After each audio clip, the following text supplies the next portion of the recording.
Bon après-midi. C'est un honneur pour nous, après avoir eu le mandat à travers le Conseil national de la jeunesse, et pouvoir observer l'avenir patriotique. C'est le processus électoral de 2023.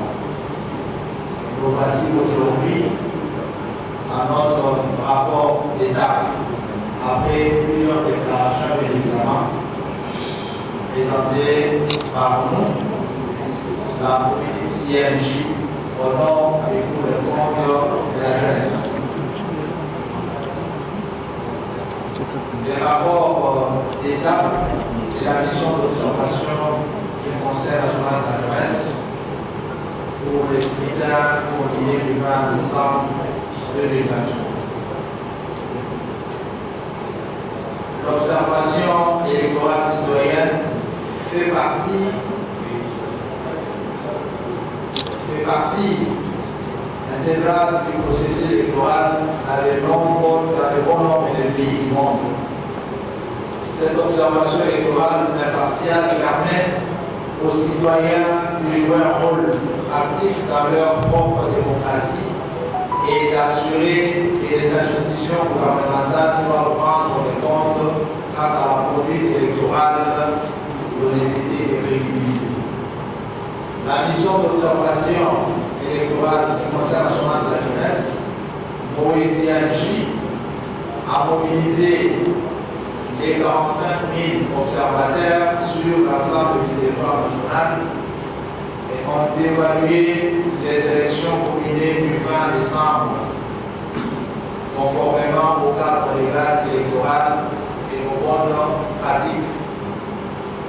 Le présent rapport rend compte des constatations relevées par la mission d'observation électorale du Conseil national de la jeunesse, Moïse CNJ, avant, pendant et après le scrutin. La méthodologie de l'observation. Pour une bonne surveillance, la mission d'observation électorale du Conseil national de la jeunesse, OECNJ, a déployé 45 000 observateurs répartis de la manière ci-après.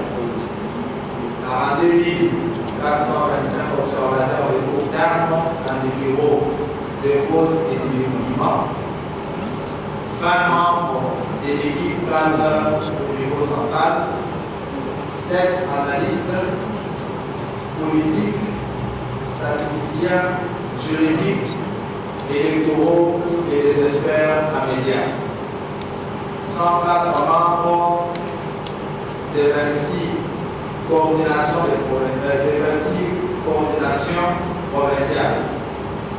294 superviseurs dans le chef-lieu de province, 2000 superviseurs territoriaux, 125 membres call-centers, 5 IT managers et 20 opérateurs décisifs.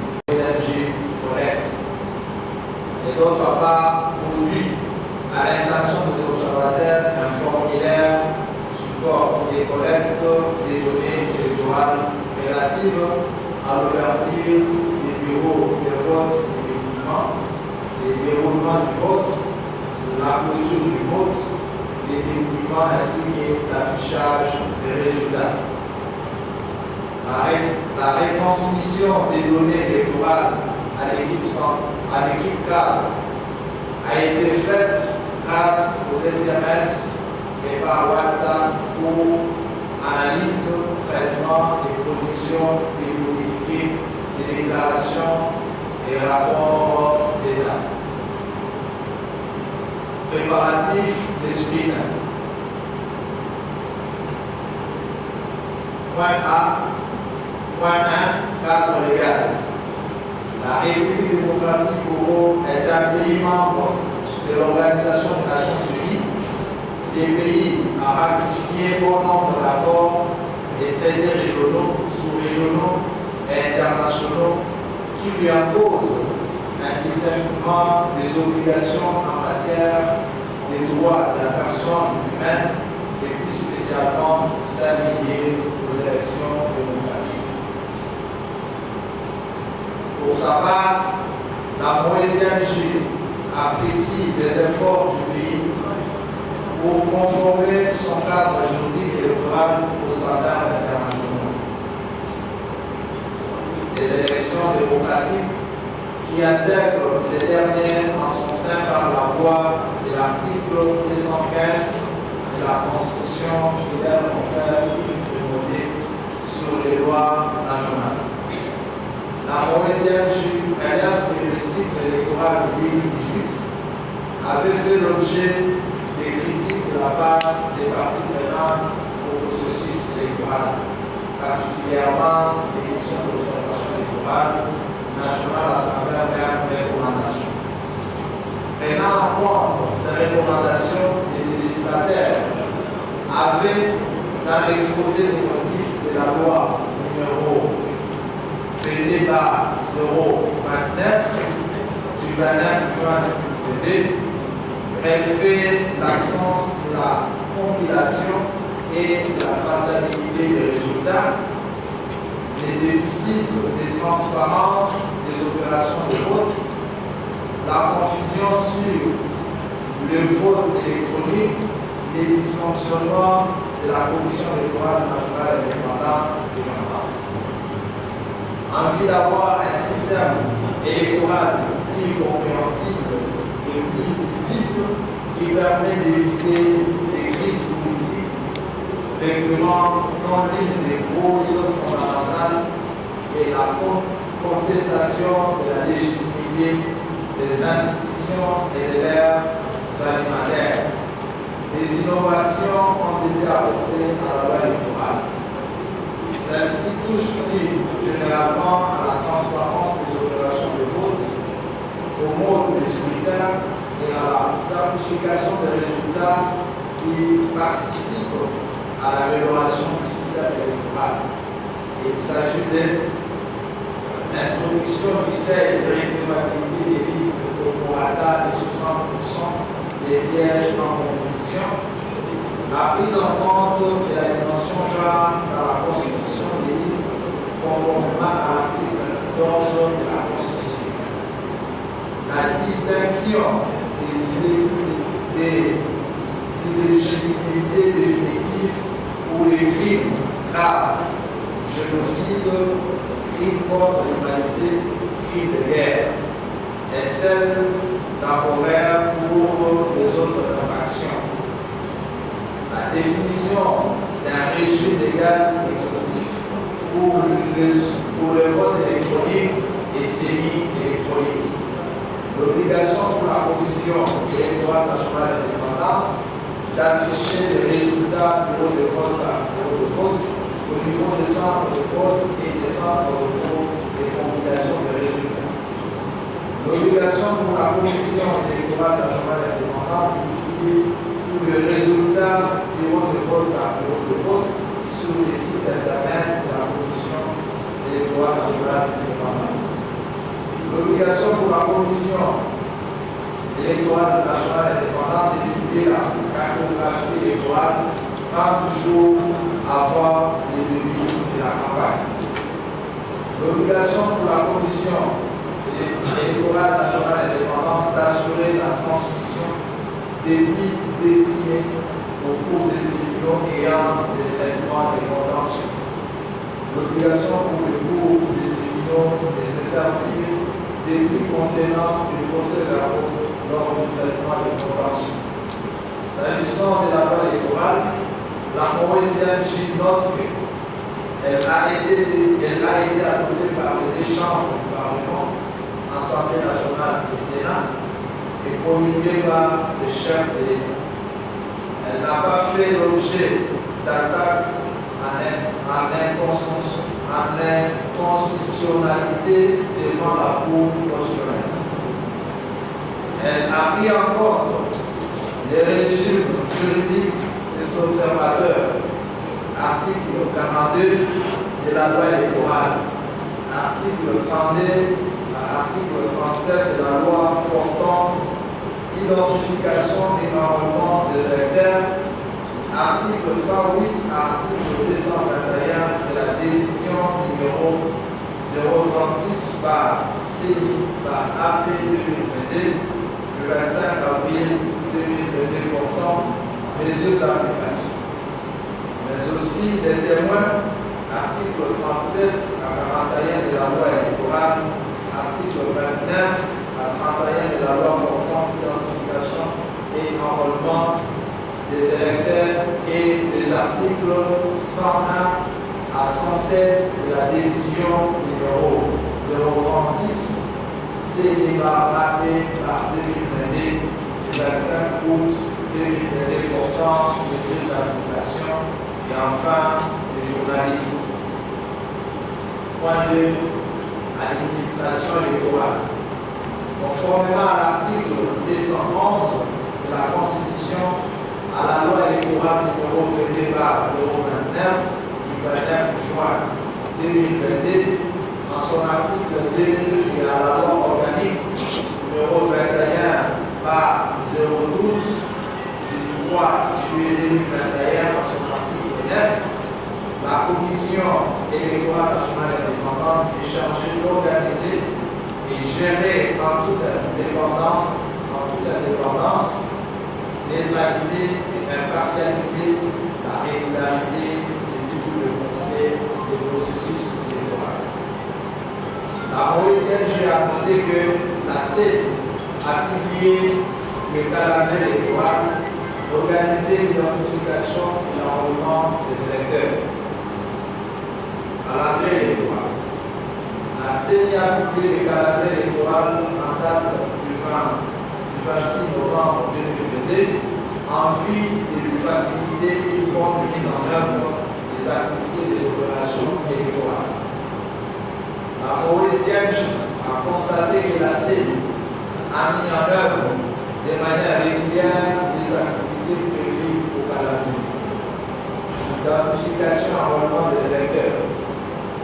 La CENI avait mis en place des centres d'inscription dans 26 provinces du pays et dans les 5 ambassades de la RDC en tant que programme pilote pour répondre aux exigences légales d'inclure les contrôleurs résidant à l'étranger comme électeurs potentiels dans la perspective des élections du 20 décembre 2022. Ce centre d'inscription était situé dans le pays ci-après, l'Afrique du Sud, la Belgique, le Canada, la France et les États-Unis d'Amérique. Au cours de 4 cycles électoraux, les centres d'inscription ont évolué de la manière suivante. De 2005 à 2006, 9105 et 2010 à 2011, 8163 et 2016 à 2018, 17 783 et 2022 à 2023, 22 276. À l'issue des dernières opérations d'identification et d'enrôlement des électeurs, la CENI avait initié l'audit interne du fichier électoral. Durant cette opération, certains acteurs politiques de l'opposition avaient estimé que ces fichiers électoraux présentaient des faiblesses. Il en est de même de certaines organisations de la société civile. En vue de préserver la transparence et l'intégrité du processus électoral, la CENI avait soumis les fichiers électoraux à un audit externe composé de personnalités indépendantes ayant fait preuve d'une expérience à la matière. Les tableaux ci-dessous en constituent une illustration.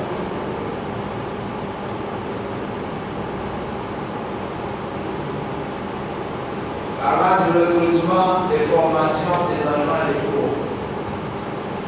En ce qui concerne la formation du personnel, opérationnelle en prévision du scrutin combiné du 20 décembre 2023, la CENI a publié un communiqué de presse numéro 046 par CENI par 2023 du 29 août 2023 relatif au préparatif du scrutin combiné direct du 20 décembre 2023 sur le recrutement du personnel opérationnel temporaire sur toute l'étendue du territoire national suivant les programmes. Du 20 août au 4 septembre 2023, dépôt des dossiers de candidature. Du 31 août au 6 septembre 2023, présélection des candidatures. Du 11 septembre au 15 septembre, test pratique sur ordinateur. La MOECNJ a constaté l'effectivité des 5 catégories d'agents opérationnels temporaires concernés, à savoir les formateurs électoraux nationaux, les formateurs électoraux provinciaux, les formateurs électoraux territoriaux, les membres des centres de vote, les techniciens informatiques des centres de vote. La MOECNJ a noté, d'une part, que le recrutement avait été ouvert aux nouvelles unités, aux anciens agents électoraux qui n'étaient pas compromis lors des opérations passées. Et d'autre part, un bon niveau de formateurs de la CENI dans la Kinshasa et dans les provinces. Accréditation des observateurs, témoins et journalistes. La CENI avait ouvert sa cellule d'accréditation des témoins et observateurs lors des opérations d'identification, enrôlement et accréditation accès au bureau de vote et des documents du jour du scrutin pour une durée d'un mois. La MOECNJ a noté que certaines organisations de la société civile maîtrisaient les procédures en la matière et avaient reçu des accréditations dans le cadre de l'observation à long terme et court terme. Si bien que d'autres organisations avaient une information limitée. La MOECNJ a observé cette difficulté au sein des partis et des mouvements politiques qui, pour la plupart, avaient sollicité obtenir des accréditations de leurs témoins pour être déployés dans le bureau de vote du gouvernement et même dans le bureau, dans le CLCR.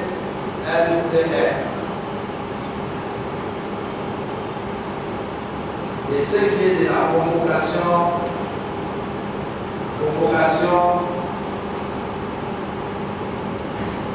de l'électorat.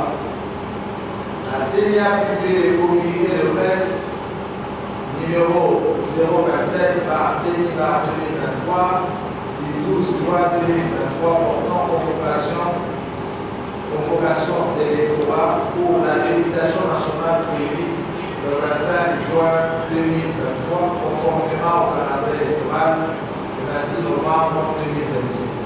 Ces opérations de réception et traitement des candidatures se sont déroulées dans chaque circonscription électorale sur l'ensemble du territoire national, à l'exception des 5 pays pilotes dont les États-Unis d'Amérique, la France, la Belgique, l'Afrique du Sud et le Canada.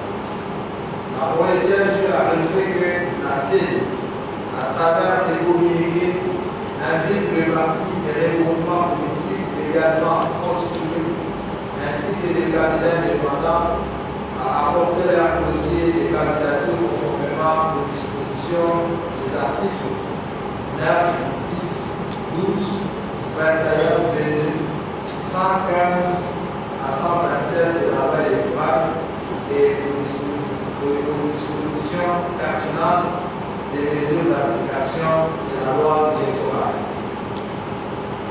Réception des candidatures. Tout au long de ces opérations, la MOE-CNJ a constaté ce qui suit. Dans 95% des bureaux de réception et de traitement des candidatures, le matériel était disponible et les agents de la CENI ont fait preuve de professionnalisme. Les mandataires des partis et les groupements politiques ainsi que les candidats indépendants ont présenté des faiblesses dans le remplissage des formulaires. Les partis et les groupements politiques ainsi que les candidats indépendants n'étaient pas prêts pour déposer leur dossier à la date, ce qui a nécessité une prolongation des délais. Une faible présence des témoins des partis politiques et des partis et les groupements politiques, ainsi que des candidats indépendants et des observateurs dans le bureau de recrutement et de traitement des candidatures. Contentieux des candidatures.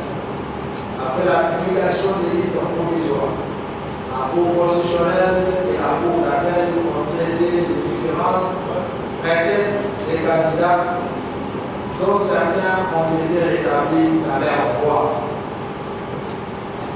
Les déploiements des observateurs.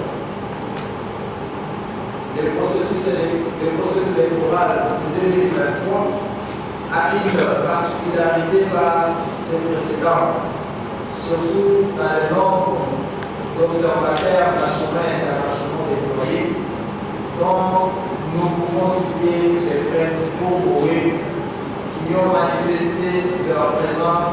Il s'agit de mission d'observation électorale internationale, c'est la SADC, CAC, Union africaine et Carter Center, mission d'observation électorale nationale, la MOE Simonsel, la MOE CNJ, la MOE RC, la MOE Synco SCC, la MOEC, sans oublier d'autres missions d'observation membres de la société civile.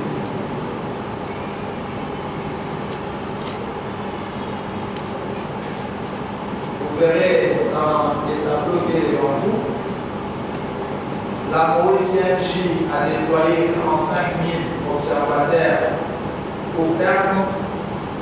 La MOE-Synco SCC a déployé 25 000 observateurs au terme.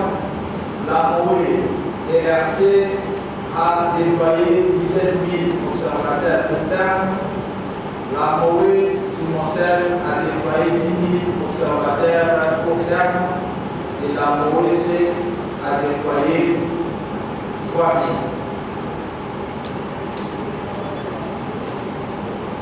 La MOE-CNJ a noté que l'ensemble des missions d'observation électorale nationale ont déployé au total 100 000 observateurs de proximité. Ce qui concerne la campagne électorale, la MOE-CNJ a relevé que 80% du discours de campagne des candidats de l'opposition avaient porté plus sur les critiques de l'action du président de la République sortant et sur des alternatives concrètes. Par contre, les candidats présidents de la République sortant avaient présenté un discours reflétant les attentes de la population dans toute sa diversité et défendait son bilan et son quinquennat. De notre observation, et à ce qui concerne le nombre de meetings, les candidats Félix Tshisekedi Tshilombo a tenu au moins 57 meetings le long de la campagne, le long de la période prévue pour la campagne électorale. Nous avons pris l'échantillon justement les candidats voient qui les données vont nous permettre de pouvoir présenter le rapport de notre observation. Et sur à ce qui concerne le nombre de provinces visitées, les candidats Félix Tshisekedi a visité au moins 26 provinces et les candidats Moïse Katumbi a visité 15 provinces, les candidats Fayou en a visité 9. À ce qui concerne la visibilité médiatique et les réseaux sociaux, les candidats Félix Tshisekedi a présenté une large visibilité de 80 à 87%. Les candidats Moïse Katumbi 52% et les candidats Fayou à 25%. À ce qui concerne les débats organisés par le CESA, les candidats Félix Tshisekedi qui s'étaient présentés a eu une évaluation de 10% et les candidats Moïse Katumbi qui ne s'étaient pas présentés du tout et les candidats Martin Fayulu non plus. À ce qui concerne la transparence et l'intégrité, la CNJ a constaté que les législateurs avaient mis en place des mécanismes légaux en rapport avec la transparence et l'intégrité du processus électoral. Ceci se manifeste à travers l'identification et l'enrôlement des électeurs, par l'erreur de l'article 39 de la loi sur l'identification et l'enrôlement des électeurs, l'article 6, alinéa 4 de la loi électorale, l'article 8, alinéa 1er de la loi électorale, article 47 bis, alinéa 2 de la loi électorale, du bureau de vote et des dépouillements, nous parlerons de l'article 39 et 41 de la loi électorale, l'article 41 de la loi électorale, contestation des témoins. Article 67, alinéa 1er, procès-verbaux des opérations de vote, procès-verbaux des dépouillements des fiches de résultats.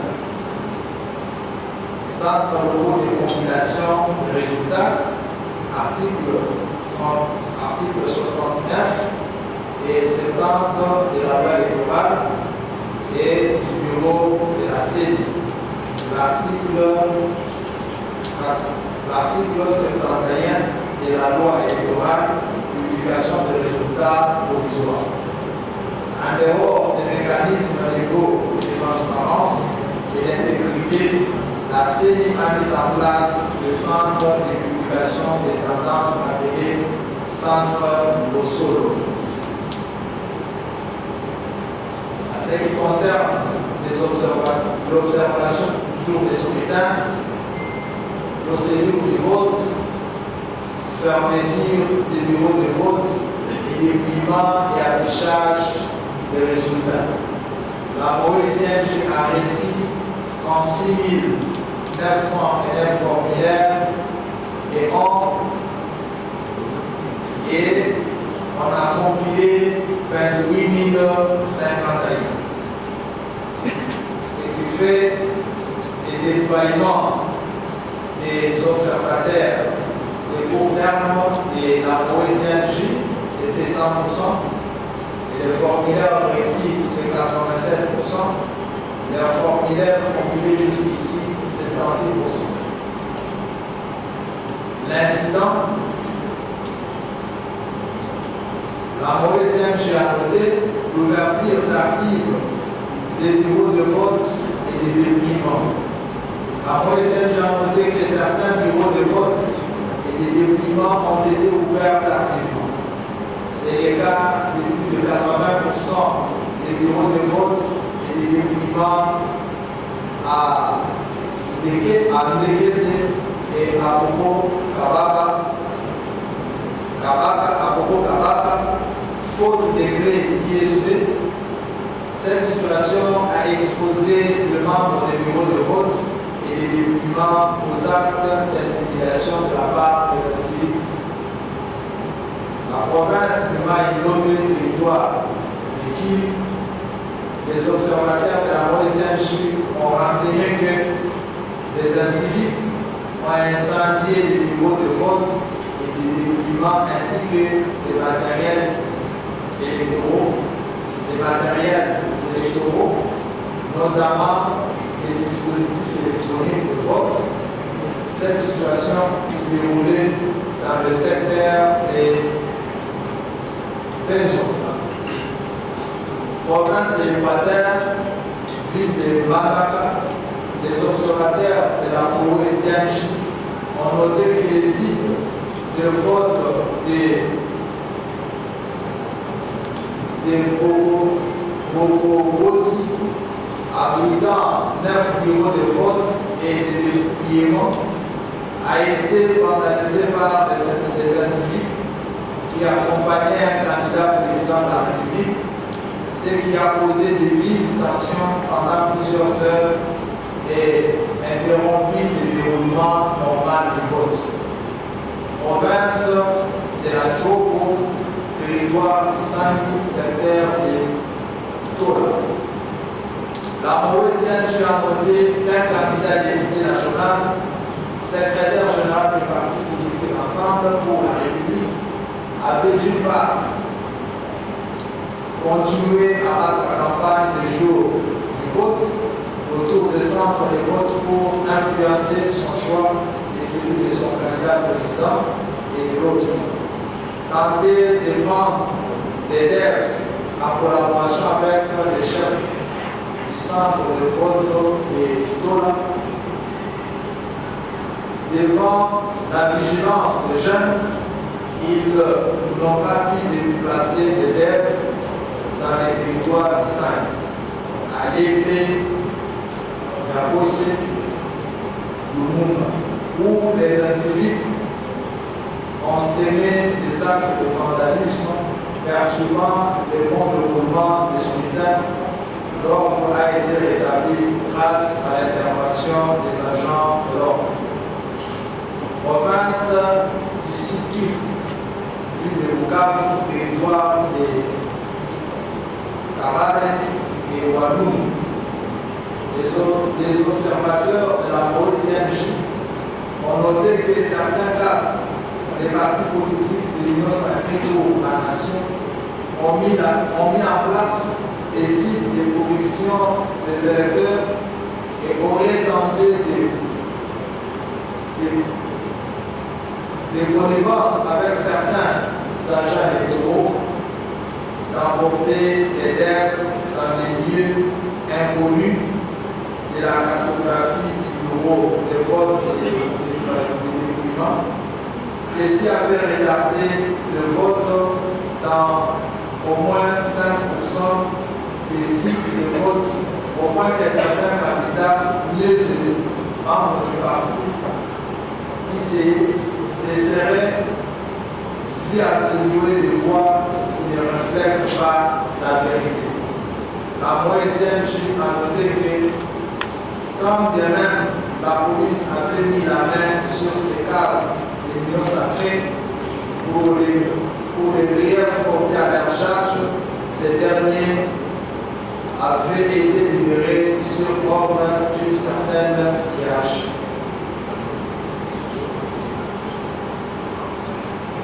Participation des jeunes, des femmes, personnes vivant avec handicap et autres vulnérables au scrutin du 20 décembre.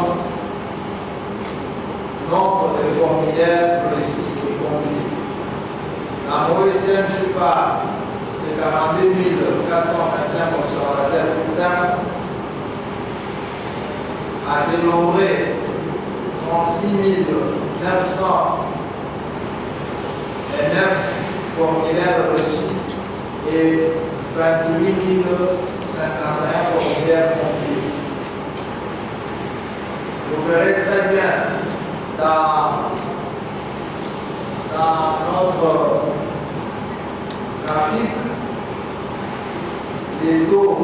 des participations d'élimination du vent avec handicap, 4%. La participation des femmes à ces scrutins, 21%. Les jeunes de 16 à 35 ans, 34%. La motivation des électeurs aux élections, votée à 41%.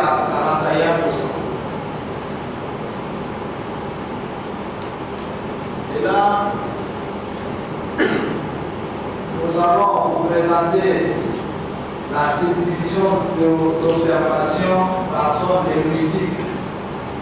La Mauricienne a tablé sa politique de déploiement et de population par rapport aux zones linguistiques. Nous avons la zone Lingala, la zone Kikongo, la zone Chiluba, la zone Swahili, la zone Grand, la zone Grand. La zone Lingala comporte Nord Ubangi, Sud Ubangi, Mongala, Équateur, Kinshasa.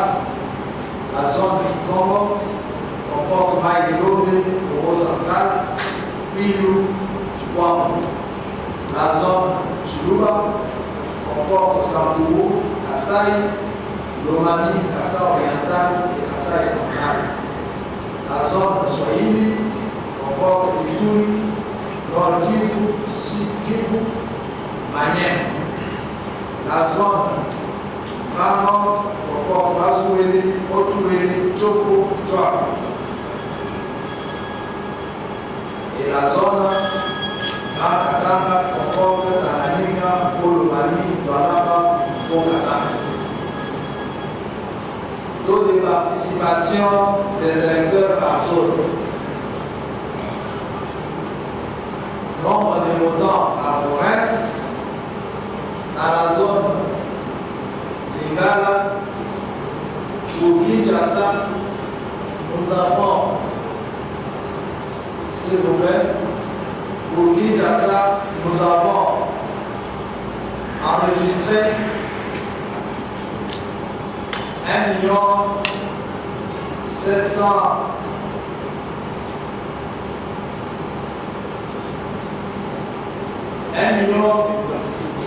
76 317 électeurs. À l'Équateur, 128 910 électeurs. À Mongala, 69 769. Sidou Bambi, 215 560. Et Ono Bambi, 187 821. Ce qui fait les tableaux résumant les tendances de chaque candidat en nombre total de suffrages par la première exprimée par la province dans la zone Lingala.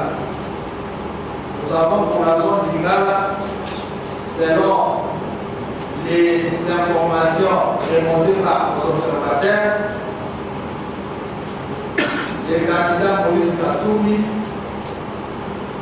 s'évaluent à 5,1%.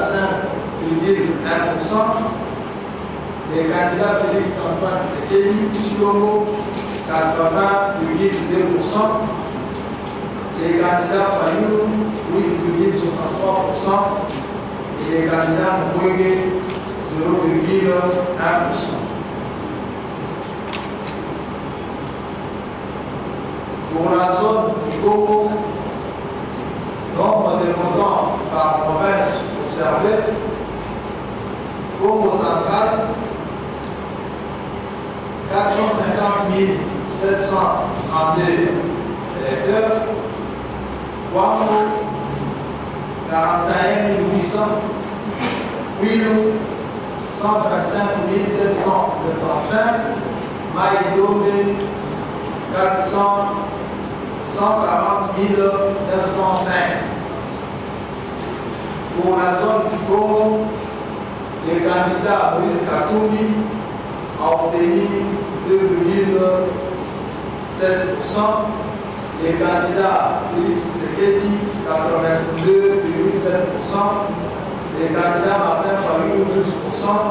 Et le candidat Moukwege, 0,01%. Zone Grand Katanga. Au Katanga, 166 928 électeurs. Voilà, 52 575. Pour le Mali, 111 583. Tanganyika, 58 365. Zone Grand Katanga,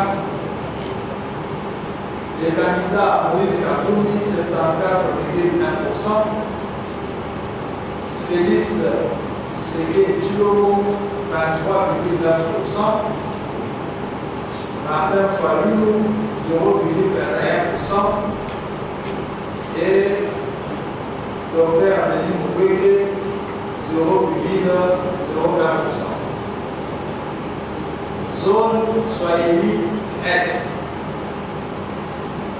Maniema, 42 939. Sud Kivu, 189 873. Nord Kivu, 605 073. Ituri, 325 710. Pour la zone Swahili Est, Moïse Katumbi, 18,5%.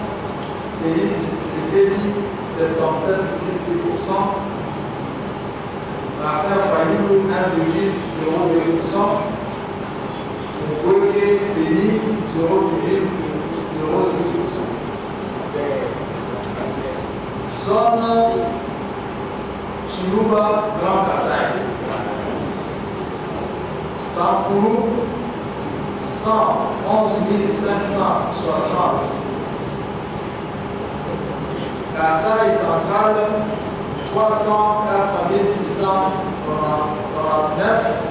Kassai Oriental, 136 688.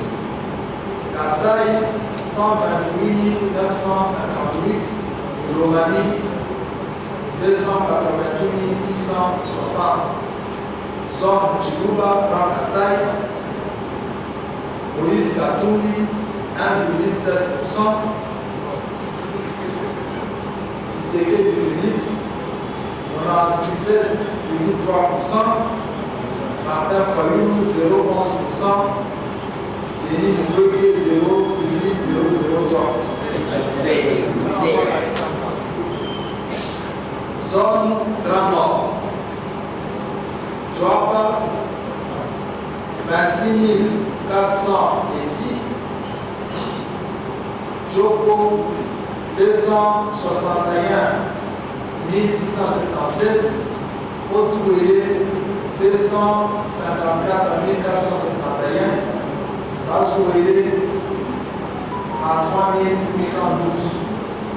Pour la zone Grand Nord, Moïse Katumbi, 13,5%.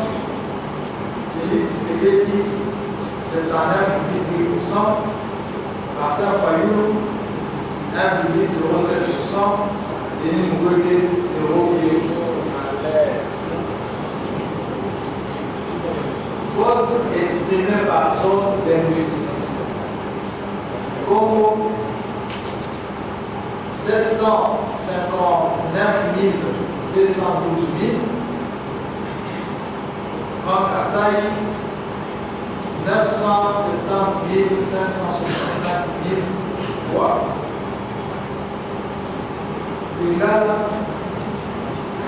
1 670 377 voix. Rano, 576 366 voix. Grand Katanga,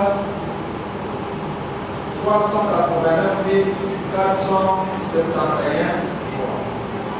451 voix. Soyez des restes 1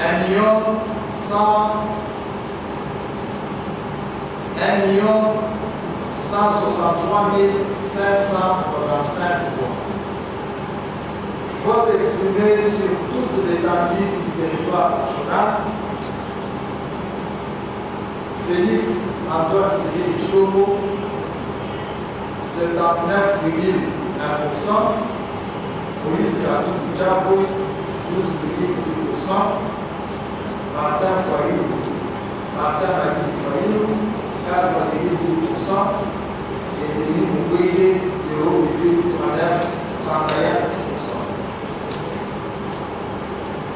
Leçon attirée.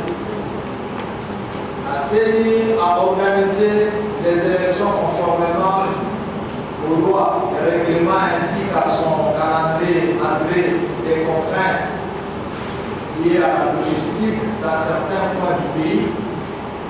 La CENI a mis en place des solutions alternatives pour sanctionner des cas d'incidents et des violations de procédures de vote du fait des agents électoraux et des candidats députés.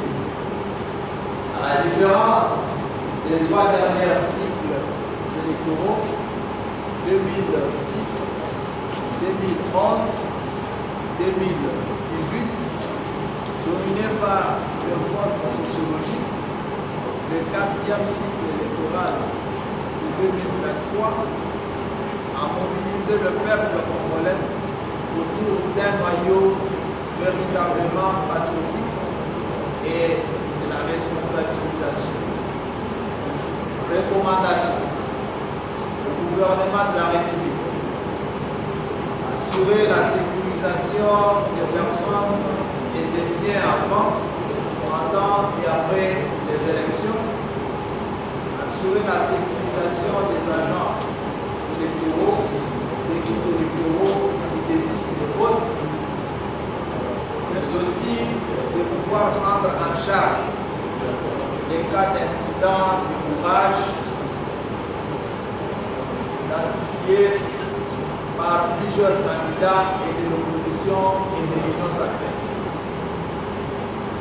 Aux candidats de privilégier la voie légale en cas de contestation et non les voies de faire appel publication de résultats provisoires. Aux Congolaises et Congolais de s'approprier des acquis du processus électoral dans la mesure où les scrutins du 20 décembre ont traduit la conscience collective. À la Commission nationale indépendante, à la Commission électorale nationale indépendante, organiser le recrutement, la sélection et l'affectation des agents électoraux en tenant compte des critères. Publier les résultats provisoires en tenant compte de la vérité ou des vérités des urnes et de la loi de procédure. Sanctionner les agents électoraux qui se sont compromis dans l'exercice de leur mission à l'occasion du scrutin du 20 décembre 2023 et à l'annulation de vote de tous ces présumés candidats ayant volé des machines pour le courage de vote. Merci beaucoup, Alexandre.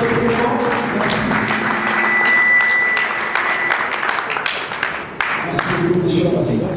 Identifier les éventuelles irrégularités et les bonnes pratiques. Évaluer la participation et l'engagement des citoyens dans le processus électoral. Proposer des recommandations pour des élections plus libres, justes et transparentes. Méthodologie. La méthodologie adoptée pour ces rapports repose sur une couverture de 40% des bureaux de vote dans les provinces. Déroulement de la journée électorale. La journée électorale a été marquée par plusieurs incidents qui n'ont pas marqué d'attirer notre attention. Nous avons noté que la majorité des bureaux de vote ont ouvert dans les délais et que la participation des électeurs a témoigné d'un engouement populaire significatif. Cependant, des problèmes logistiques et techniques ont été rencontrés, ce qui a traversé le bon déroulement du processus électoral dans certains cas. Irrégularités observées. Nous avons constaté des irrégularités telles que l'implication de certains candidats députés et agents de la CENI dans des activités suspectes. Les irrégularités ont été documentées et feront l'objet de notre campagne devant le cours des tribunaux. Résultats préliminaires et tendances. La compilation des résultats des bureaux de vote que nous avons couverts indique des tendances favorisant un candidat, bien que nous avons des statistiques et des pourcentages de vote. Nous insistons sur le fait que les indicateurs ou les indices ne sont pas de nature à remettre en cause l'ordre d'arrivée des candidats pour les élections présidentielles. Conclusion et recommandations. En conclusion, bien que les irrégularités aient été observées, celles-ci ne semblaient pas avoir perturbé l'ordre d'arrivée, en particulier dans les circonscriptions électorales présidentielles qui s'étendent sur l'ensemble du territoire national. Nous recommandons que les personnes lésées apportent leur contentieux devant le cours des tribunaux compétents. Nous appelons à une sanction rapide, équitable pour les agents de la CENI cités dans les indices ou incidents, afin de renforcer la confiance dans le processus électoral.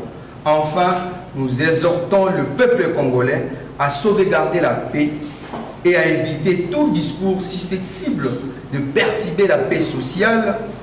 Il est essentiel de maintenir un climat de sérénité pour assurer la légitimité du processus électoral et la stabilité du pays.